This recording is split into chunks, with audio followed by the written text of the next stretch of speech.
O kladionicama i svim ostalim aktuelnostima u Bosni i Hercegovini ćemo u nastavku i to kroz rubriku Pres. Ovo jutro sa nama je Mirsad Mešić, zastupnik SDP-a Bosne i Hercegovine u predsjedničkom domu Parlamentarne skupštine Bosne i Hercegovine. Dobro jutro i dobro nam došli u novi dan. Dobro jutro vama i vašim gledalcima.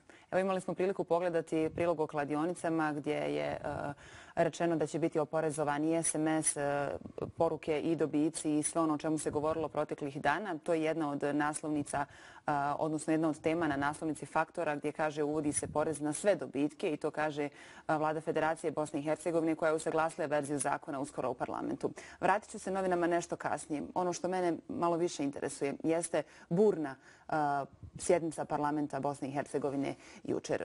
O mnogo toga se raspravljalo. Redovna sjednica je počela bez zastupnika. Iz reda SNSD-a tražili su prvo da se stavi na dnevni red, odnosno nastavi hitna sjednica gdje bi se govorilo o popisu. Kako je to sve završilo? Kako je to završilo, ja zapravo ne znam. Iako sam učesnik te sjednice.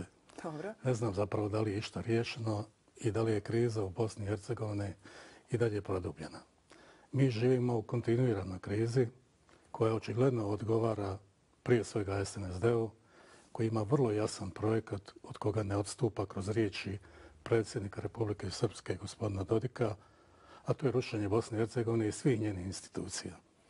Da li je ovo što se jučer dešavalo nastavak kontinuiteta djelovanja predsjednika Republike Srpske? Jeste.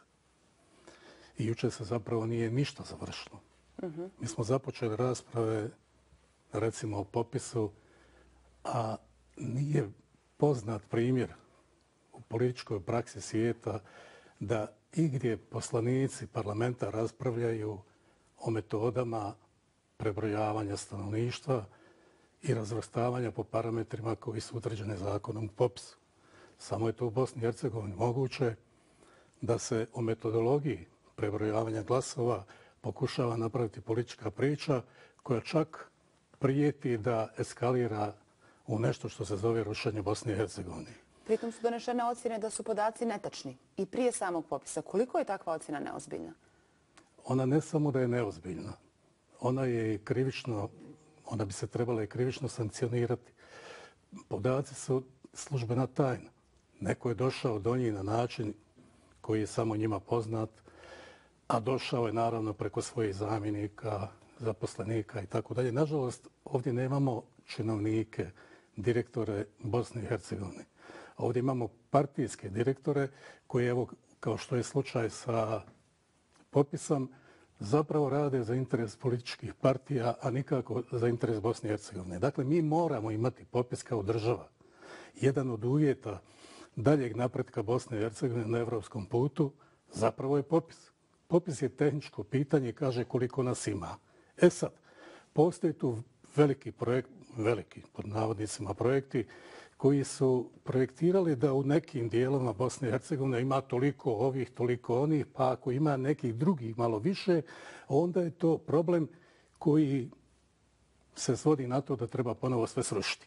Evo, kazali ste malo prije da se parlament ne treba baviti metodologijom. Čime se jučer parlament trebao baviti, s obzirom da nekako sve oštrija retorika dolazi sa sjednica parlamentarnih skupština?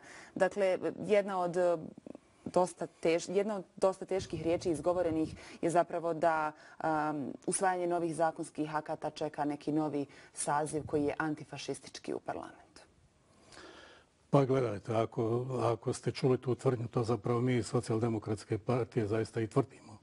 A ovaj saziv parlamenta nije daleko od ocjene da podržava fašističke vrijednosti. Pa gdje u svijetu, u Europi, postoje države, ozbiljne države koje afirmiraju ljude koji su zapravo pobjeđeni u Drugom svjetskom ratu ne voljom naših naroda, ali i voljom naših naroda i doprinosom naših naroda i svagdje se smatraju dio fašističke koalicije. Samo u Bosni i Hercegovini se može desiti, u Hrvatskoj nemate situaciju da nekakav fašistički vrhovnik ima nekakvu svoju ulicu. A u Bosni i Hercegovini u Staru imate čitavu lepezu imena koje su fašističke provenijencije. Zapravo ljudi su bili fašistički funkcioneri, višestruko odlikovani od Hitlera, pa o čemu pričamo? Dakle, zaista zaista se ne mogu utjeti utisku da fašizam vlada našim prostorima i sigurno je da ovaj parlament, ovaj saziv neće učiniti ništa da se to desi. Ovo što smo jučer izglasali rezoluciju kojom se poziva gradonačelnik Mostara da promijeni te ulice, zapravo je posljedica više procedura nego volje parlamenta. Ali dakle, prijedlog je prihvaćen. On je naravno prihvaćen i to je prva antifašistička rezolucija u parlamentu Bosne i Hercegovine, nažalost, koja se evo de facto i desila. I ja se nadam da to neće biti usamljen slučaj. Pa ne možete veličati nekoga koji je poražen u jednoj velikoj antifašističkoj koaliciji u svijetu. Pa ko smo mi, je li to pametno? Gdje smo, šta radimo, za koga radimo i tako dalje i tako dalje. Ono o čemu se još trebalo govoriti, a evo osvrnut ću se i na naslovnice ovoga jutra. Na naslovnici Dnevnog lista naslov kaže urednički parlament, SDS želi srušiti RTRS, a HDZ hoće svoj kanal. Između ostalog u parlamentu se trebalo raspravljati i o javnom servisu. Nije se trebalo, nego se i raspravljalo. Dakle, jučer smo u prvom čitanju, kako se to po procedurama parlamenta Bosne i Hercegovine kaže, usvojili zakon o javnom BHRT sistemu gdje se u principu utvrđuje stabilniji način finansiranja javnih RTV emitera u Bosni i Hercegovini nego što je to do sada bio slučaj. Ali gledajte, evo ponovo mi u svakoj varijanti, u svakom primjeru predstavljamo nekakav izuzetak u svijetu. Mi imamo parlamentarnu većinu. Ali znate kako ta parlamentarna većina funkcionira? Na način da su u odnosu na pitanja koja se raspravljaju na parlamentu zapravo pojedine partije iz vladajućih partija opozicije jedni drugi. Ja sam jučer zamolio predsjedavajućeg pa da nam se ne petlja u posao. Dakle, SDP je jedina prava opozicija u parlamentu Bosne i Hercegovine i zamolio sam ih da se ne petljaju nama u posao. Ovo je šala na stranu. Dakle, pa neka ljudi dogovore minimum stvari koje žele da urade i neka se posvete rješavanju tog problema. Dakle, kriza je kontinuirana. Pitanje popisa je prvorazredno političko pitanje koje stavlja na provjeru opstanak Bosne i Hercegovine. Prvo pitanje je bilo, dakle, ukidanje javnih RTV emitera. Pa nema opet zemlje u svijetu, nažalost moram tako da govorim, koja nema javni RTV sistem. Mi ga ne damo, mi ga nećemo. Dakle, HDZ kaže, ja hoću RTV sistem takav da imam kanal na hrvatskom jeziku. Ali neću samo da imam kanal na hrvatskom jeziku, hoću da ga potpuno uređujem. Ali to kad kaže hoću da ga Hrvati potpuno uređuju, onda se misli da ga uređuje HDZ.